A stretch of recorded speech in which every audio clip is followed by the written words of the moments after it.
Recuerdo perfectamente el momento en que recibí la llamada que me llevó a ese pueblo remoto y casi olvidado. Era un mensaje escueto, casi críptico, que hablaba de desapariciones y de un factor sanguíneo muy específico, RH negativo. Yo, acostumbrado a cubrir noticias sensacionalistas en ciudades bulliciosas, no presté demasiada atención al principio. Sin embargo, había un deje de urgencia en la voz del hombre que habló conmigo, una mezcla de terror y súplica que me hizo sentir un nudo en el estómago. Al día siguiente hice mi equipaje y emprendí el viaje hacia lo desconocido, imaginando que sería otra historia breve, un simple artículo sobre supersticiones locales. No tenía idea de lo que me esperaba. Llegué al pueblo al atardecer. Inmediatamente sentí que todos los ojos se posaban en mí. Era como si cada persona supiera que yo venía de fuera, sobre todo que estaba allí para husmear en lo que ellos callaban con tanto recelo. Me instalé en una pequeña posada cercana a la carretera principal, un edificio vetusto con más grietas que pintura. El encargado, un hombre de semblante gris y voz quebradiza, me dio la llave sin pronunciar casi palabra, como si temiera que hablarme fuera a invocar algún tipo de desgracia. Esa noche, sentada en la cama con la puerta bien cerrada, revisé los pocos apuntes que tenía. Desaparecidos, todos RH negativo. Por alguna razón, la mera mención de aquel tipo sanguíneo me producía un escalofrío que no era capaz de explicar. La mañana siguiente me llevó a la oficina del forense local, un edificio lúgubre con olor a moho y medicamentos rancios. El hombre que me recibió parecía llevado por el cansancio y la desconfianza. Me observó durante un largo rato antes de hablar. Me mostró archivos con fotografías borrosas de cuerpos que aparecieron en las afueras del pueblo. No había marcas obvias, salvo una pérdida de sangre que resultaba injustificable según los registros. El forense, al notar mi desconcierto, me soltó la primera pista clara. Todos ellos eran RH negativo. No es la primera vez que pasa algo así aquí. Fue entonces cuando me habló de la antigua leyenda, de unos peregrinos que llegaban buscando sangre que, según rumores, realizaban ritos extraños. La historia me sonó demasiado fantástica, pero despertó en mí una curiosidad feroz. Quería saber más, aunque en el fondo sentía un miedo casi visceral al imaginar por qué alguien buscaría tan insistentemente la sangre negativa. Mis pesquisas me llevaron a hablar con una anciana que vivía en las afueras, en una choza polvorienta repleta de iconos religiosos. Con voz temblorosa, me narró que hacía décadas había visto cómo desconocidos llegaban supuestamente para curar enfermedades. Ofrecían milagros a cambio de una sola cosa, sangre RH negativo. Contó que una noche sucedió algo terrible, un accidente o tal vez un ritual que salió mal, y desde entonces esas personas desaparecieron dejando un reguero de supersticiones y temores que el pueblo se negó a olvidar. Mientras me hablaba, sentí como mi piel se erizaba. Algo en sus ojos me decía que no todo se había ido con esos peregrinos. Un residuo de maldad o una presencia intangible permanecía anidado en la memoria colectiva de la gente. Salí de esa casa con el corazón oprimido, convencido de que debía andar con cuidado. Empezaron a ocurrir cosas extrañas. Por la noche, en la posada, me despertaba sobresaltado por la sensación de que alguien me observaba a través de la ventana. En un par de ocasiones, juraría haber visto una silueta encapuchada frente a la puerta. Cuando me armaba de valor para mirar, no había nada, solo el silencio opresivo de ese lugar. Después de uno de esos sobresaltos, una llamada anónima me instó a abandonar el pueblo. La voz susurraba que los secretos que yo quería desenterrar estaban protegidos por gente muy peligrosa, lo más inquietante de todo, por algo que no pertenecía a este mundo. Por supuesto, no hice caso. Estaba demasiado involucrado para dejar el asunto ahí. Ese mismo día, busqué y localicé a un hombre que, según los rumores, había sobrevivido a uno de esos rituales. Encontré a un tipo enjuto y pálido, con mirada perdida. Me confesó que muchos años antes lo obligaron a participar en una ceremonia donde se ofrecía sangre a una entidad desconocida.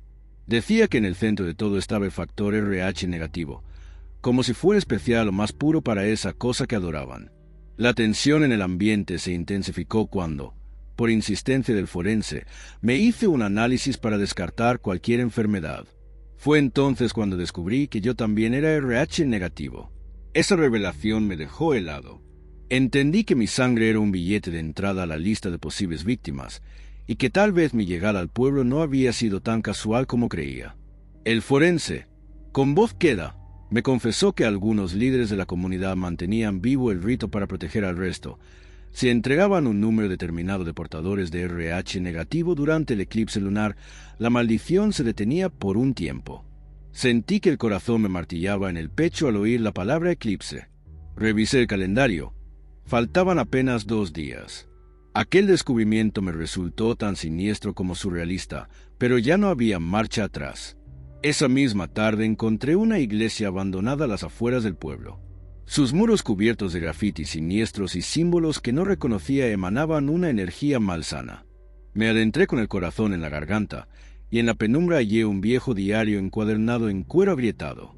Leyendo aquellas páginas, sentí como si mis manos se entumecieran de puro miedo. Hablaba de una deidad ancestral sedienta de un tipo de sangre que consideraba sagrada. Explicaba que esa sangre era el nexo directo con lo divino, por tanto, la ofrenda perfecta. El diario describía un ritual que debía celebrarse durante un eclipse lunar para abrir una especie de portal o contacto directo con esa presencia. Cuando pasé la última página, escuché un ruido tras de mí. Un instante después, juraría haber visto la sombra de alguien esfumándose entre los bancos rotos. Salí de ahí casi corriendo, sintiendo que cada fibra de mi cuerpo me urgía a escapar. Cuando llegó la noche del eclipse, parecía que todo el pueblo se había vuelto un cementerio viviente.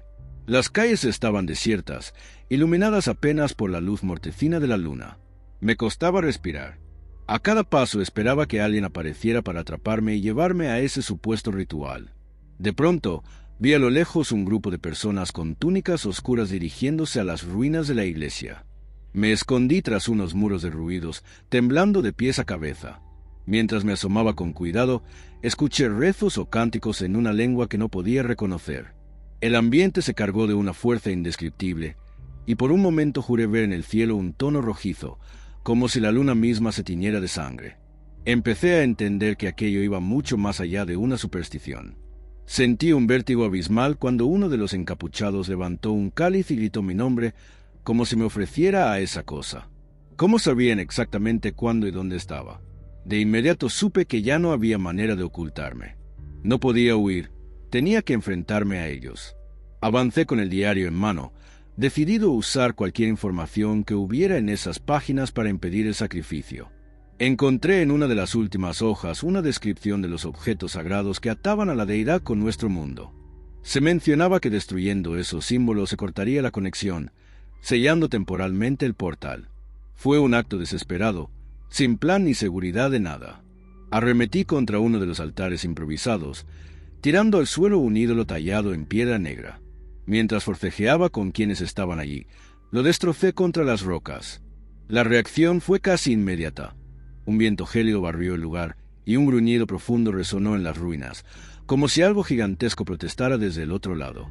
La tierra pareció temblar bajo mis pies, y las personas con túnicas cayeron al suelo, sujetándose la cabeza como si algo les desgarrara por dentro. No sé si fue la adrenalina o una intervención divina, pero logré derribar todo lo que parecía tener valor ritual antes de que pudieran detenerme. El silencio que siguió fue ensordecedor. El eclipse estaba llegando a su fin, y la luna comenzó a recuperar su pálido matiz. Con el corazón a punto de estallar, me escondí tras un muro derrumbado, escuchando mis propios jadeos y los gritos ahogados de los fanáticos. Parecía que la bestia, esa deidad hambrienta, no logró completar su festín. Al menos, por ahora. Cuando por fin recobré fuerzas, corrí sin mirar atrás, abandonando el pueblo a toda prisa. Al subir al auto y alejarme, sentí una mezcla de alivio y de pavor, porque en el fondo sabía que no se trataba de un triunfo definitivo. Aquella presencia seguía existiendo en algún lugar, y la sangre RH negativo no dejaría de ser su obsesión. Cada vez que me miro en el espejo y recuerdo que mi sangre es negativa, me invade la certeza de que ese encuentro solo fue el comienzo. A veces, al anochecer, todavía creo ver una figura encapuchada acechando entre las sombras, recordándome que el ritual no está sellado para siempre, que, tarde o temprano, esa deidad reclamará lo que cree que le pertenece. Y entonces vuelvo a sentir ese nudo en el estómago que me dice que lo peor está aún por llegar.